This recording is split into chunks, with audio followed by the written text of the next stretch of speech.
आज आपल्या ग्रामदैवत श्री सिद्धरामेश्वरांच्या पुण्यनगरीमध्ये आणि तसेच आपल्या मार्कंडे महामुनींची महामंगल आरतीचे औचित्य साधून स्टॉकहोम स्वीडन या देशात सध्याला AFRY या ऑटोमोटिव्ह कंपनीमध्ये डिझाईन इंजिनियर म्हणून मेकॅनिकल इंजिनियर ही पदवी प्राप्त झालेले आपले सोलापूरचे सुपुत्र पद्मशाली समाजाचे श्रीनिवास विठ्ठल नामा यांनी आज मार्कंडे महामुनी मंदिरात सहपरिवारासमवेत आले होते।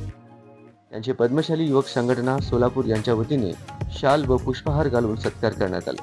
या मंगलमय प्रसंगी आपल्या पद्मशाली ज्ञाती संस्था व पद्मशाली युवक संघटना सोलापूर या संघटनेतील समस्त पदाधिकारी उपस्थित होते। मी श्रीनिवास नामा स्वीडनमध्ये कामाला असतो आणि फर्स्ट ऑफ ऑल धन्यवाद याबद्दल। आणि शिक्षणाबद्दल काही आपल्याला असं गायडन्स वगैरे पाहिजे असेल तर आपण गायडन्स करू तसं म्हणजे आणि शिक्षणाव्यतिरिक्त आपला समाज खूप पुढे जात आहे आणि आपण एकत्र येऊन एकमेकांना मदत करून सगळ्यांना पुढे जाण्यासाठी प्रोत्साहन करण्यासाठी म्हणजे मदत करून एकजूट व्हायला पाहिजे असं मला वाटतं। श्रीनिवास नामा हे आपल्या मंदिरात मी म्हणजे परगावातून आलो किंवा परदेशातून आलो आहे।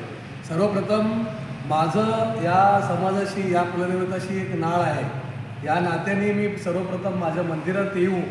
मी आज बऱ्याच लोकांना आपण बघतोय परदेशात गेल्याच्या नंतर आई वडिलांची देखील लोक भान ठेवत नाहीत, पण सर्वप्रथम माझा कुलदेव आणि मी माझ्या परिवारासमवेत येऊ असं हे जे दाखवलेत दादा, आम्ही तुम्हाला विनंती करतो की तुमच्या स्वीडनमध्ये असो किंवा जे काही तुमचे परदेशातील जे कोणी तुमचे मित्र मैत्रिणी कोणी असतील तर त्यांनाही तुमच्यासारखं तुम्ही त्यांना प्रोत्साहन करा की जेणेकरून जेव्हा केव्हा आम्ही इंडियामध्ये जाऊ, भारतात जाऊ, त्यावेळेस तुम्ही आवश्यक तुमच्या घरी जाण्याच्या अगोदर तुम्हाला जमल्यास तुम्ही तुमच्या मंदिरात जावा।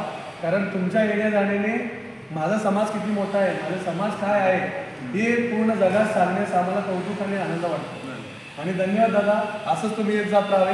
ही आमची पद्मशाली ज्ञाती संस्था असो, युवक संघटना असो, आमच्या सगळ्या युवकांकडून अशीच आम्ही एक विनंती आणि आवाहन करतो सगळ्यांना की जास्तीत जास्त लोक जे कोणी परदेशाचे असतील, तुमच्या संपर्कात असतील, त्यांनी जसे करून सोलापुरात आल्याच्या नंतर मंदिरात येतील याकडे तुम्ही लक्ष घातलं तर बरं होईल हीच आम्ही युवक संघटनेकडनं आशा व्यक्त करू।